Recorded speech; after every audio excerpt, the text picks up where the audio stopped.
Hey guys, Dave with the First Place Auto Parts in the studio today. Thanks for joining me. You know, when I'm playing with my RC truck and I break this thing, all I've got to do is pick this thing up, carry it into my garage, get some tools out and fix it. However, it's a little bit different story when I'm driving my 56 Chevrolet or my 87 C10 pickup truck and they break down on the side of the road. It's not quite so simple to fix. So what I always carry around with me anytime I'm driving a classic vehicle is I carry a tool bag or a crash bag with me that has essential tools that I think I might need to fix the basic stuff that breaks. So why don't you stay tuned, and in today's video we're going to take a look at the tools that I carry in my classic vehicles that helps get me back on the road and off the back of a flatbed truck.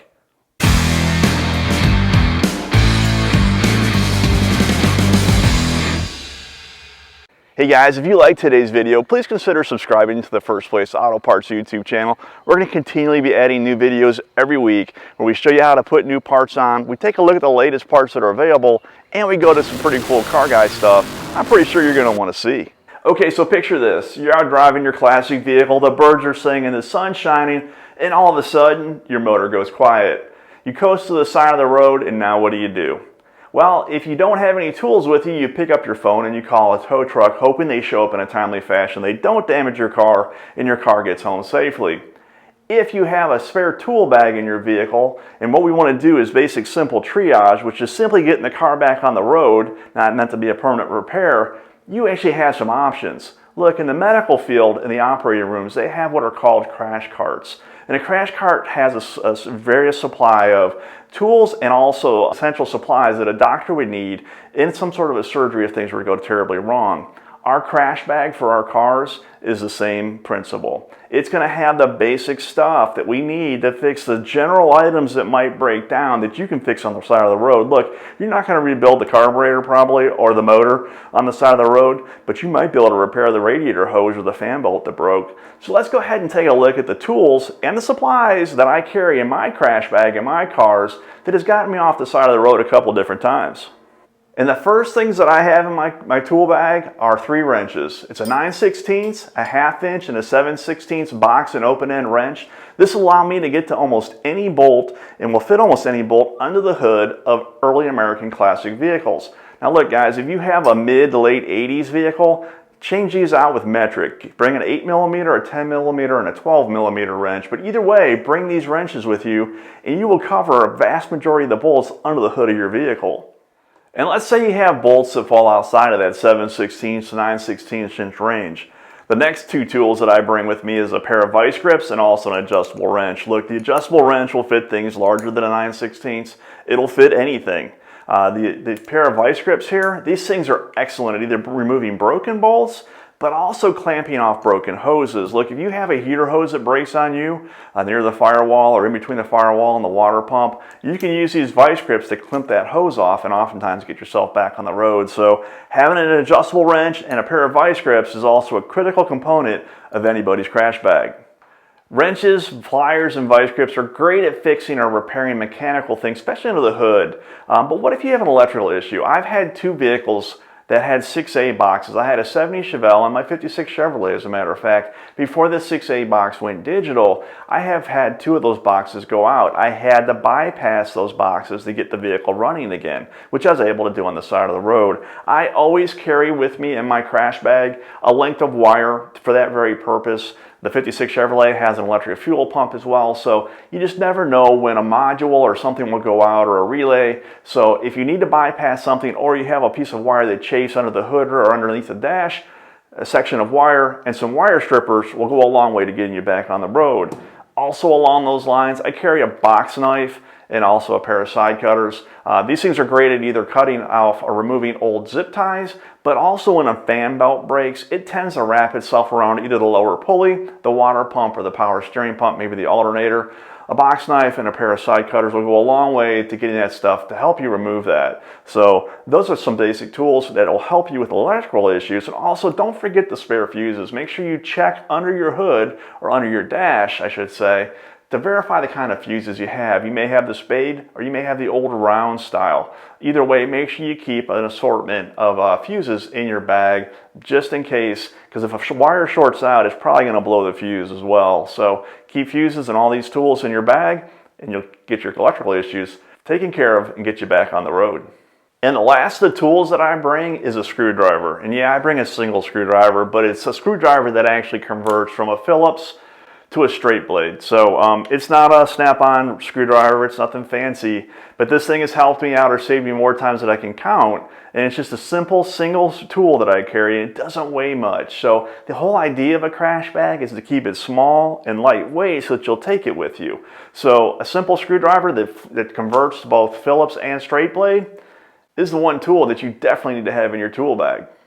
And I also have some supplies in my bag that are not hand tools, and they're a bit universal, but they allow me to fix and repair a lot of different things. And the first things are zip ties. Zip ties are great at either holding things together, holding things up that have fallen, like say perhaps an exhaust bracket on a tailpipe.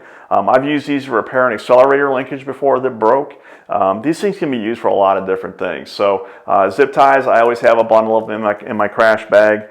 Look, cars never break down when we expect it. So working on a broken car or a car that's either ruptured a line or is something's come loose is typically a dirty, messy job. Make sure you have some of these disposable latex gloves in your bag as well, so that when you do get that car running again and you get back in your car, you're not tracking all that grease, all that gas back into the car. It doesn't smell bad. Have some of these, they're great, they're disposable. Don't leave them on the side of the road, but throw them away when you get home. Now, I also bring with me when I drive in my crash bag a length of fuel line and also vacuum line. You never know when you're going to need to either replace a ruptured line, but also importantly, you never know when you're going to need to either add or draw off fluid. Maybe it's gas. Maybe you ran out of gas and you need to siphon some gas out of a buddy's car or whatever it might be. I always carry some line, usually 2.5 to 3 feet of it. It's better to have too much than too little, but I carry a selection of both. It's just good to have. Now, there's an old saying that says you can fix anything with bubble gum and baling wire, and these last couple of items definitely fall under that kind of a category. The next thing that I carry in my little crash bag is duct tape. Look, duct tape is an amazing product. It doesn't have many applications on a car, but when you're on the side of the road, it's amazing what you'll do with duct tape that you'll make it work for your car. I've made fan belts out of duct tape before that have actually worked. I've sealed up broken or ruptured radiator hoses with duct tape that actually got me back to where I needed to be. Duct tape is really an amazing product. Look, it's not for everything, and it's very much a temporary fix, but I always have duct tape in my vehicle, or in my crash bag, I should say, because it's just amazing what you can use when you have to make it work that duct tape will fix. And we're down to the last two items, and this one item that I'm going to show you next falls under the bubblegum and baling wire mentality, and it is a bottle of water. I was coming home from a car show late one night with a friend who had a 32 Ford, and we're pitch black out. We're out in the middle of the country in Georgia, and it starts to rain, and his fuel pump goes out. Now, he had a 2-barrel setup on a small block Chevy, and was running a mechanical fuel pump. So we were in the middle of nowhere. We didn't even have a flashlight.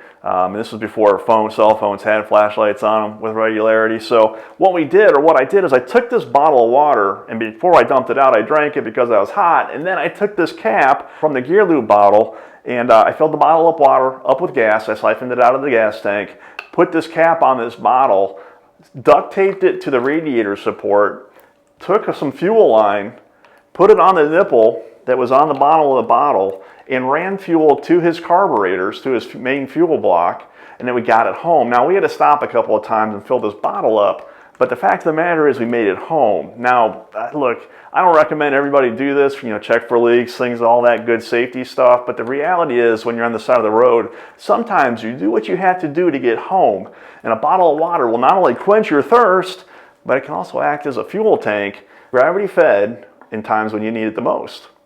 Okay, you tried to fix your car on the side of the road. It's something terminal. It's something inside the engine, or it needs a part to get this thing. Maybe it's a wheel bearing, maybe it's a flat tire, whatever it is. The last tool that I always have with me, and it's probably one that you guys carry around with regularity, is your cell phone, right? You can always call for help with this. Now, the one thing I'm going to tell you is it's something at the heat of the moment. Who are you going to call? Somebody with a flatbed, somebody with a trailer. typically you're going to call a tow truck company. And here's what I'm going to recommend that you do before you set out with your car the next time, is do some research on some various tow truck companies, because not everybody has the same type of equipment and also takes the same amount of care with your vehicle. Now this is going to sound a little bit overkill, but I've actually gone through and gone by and talked to a couple of tow truck companies so that if and when my cars break down and I can't get them running, I know exactly who I'm going to call to come get me. I have faith in their equipment, I have faith in the owner's attitude towards my car, and I have faith that the car is going to get home safely and without damage. So, you know, it sounds a little strange. You know, you're like, yeah, David, any tow truck will do. No, it won't do. If you have a lowered vehicle, you have to make sure that they can get that lowered vehicle, that they understand that if they bring a ramp truck, that the front nose will scrape if they don't bring some 2x4s to actually get that thing up, or if they have a low profile flatbed truck. Look, I'm not a big fan of flat towing my vehicles, so my one word of advice, the cell phone's an obvious, is a give me. I'm going to call somebody to come tow me, but make sure you know who you're going to call if and when your car breaks down on the side of the road. Carrying a small emergency tool bag in your classic vehicle can mean the difference between driving your car home off the side of the road or having it come home on the back of a flatbed truck. Look, these are the tools that I've carried. They've served me well. I would love to hear in the comments section what tools you carry in your car that I don't carry. Maybe I can add them to my bag. I appreciate you guys watching this video, and until next time, keep the hammer down and keep it between the guardrail.